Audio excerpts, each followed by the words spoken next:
Depuis plusieurs années, le procureur militaire ivoirien, Ange Kessi Kwame, ne cesse de mener une lutte acharnée contre le racket des agents des forces de l'ordre.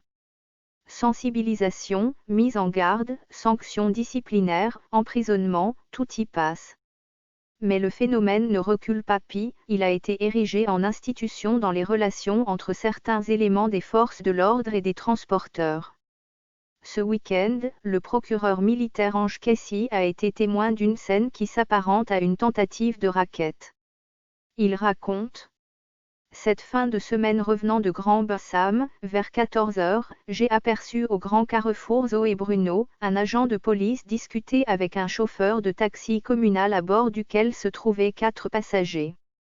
Je marque un arrêt en me rangeant sur le côté pour pouvoir observer ce qui se passe et ce qui va se passer. L'agent de police, un sergent nommé CL, prend les pièces du véhicule et s'éloigne du taxi. Je l'interpelle et lui décline mon identité. Je lui demande de m'expliquer ce qu'il vient de faire, relate d'entrée le procureur militaire avant de poursuivre.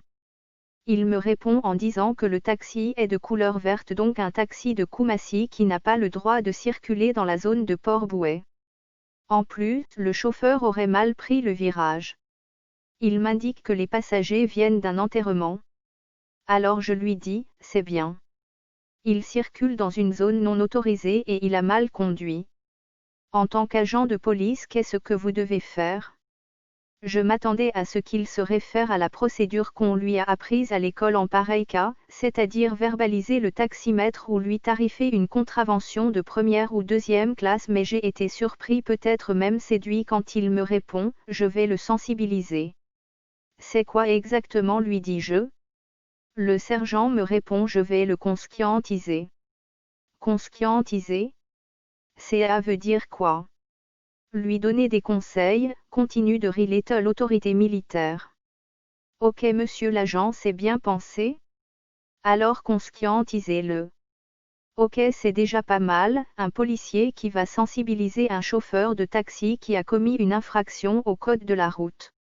Mais, c'est pas fréquent ça, et cela me réjouit d'entendre que des policiers, au lieu de réprimer systématiquement, offrent une seconde chance en donnant des conseils, s'étonne Ange Kessi, qui est pressé de connaître véritablement la suite que réserve l'agent assermenté au chauffeur de taxi. Ok, allez-y, sensibilisez-le, je suis là, je vous regarde. Au bout d'une minute, il remet les pièces au chauffeur qui continue sa route. Je me dis ceci, il y a lieu que nous venions souvent à ce carrefour et à bien d'autres d'ailleurs pour voir comment travaillent les forces de l'ordre et comment ils traitent les automobilistes. Parce que je suis certain que si je n'étais pas arrivé au bon moment et au bon endroit comme le dirait l'autre, je pense que l'issue de cette discussion aurait fini autrement que par un simple conseil donné au chauffeur de taxi.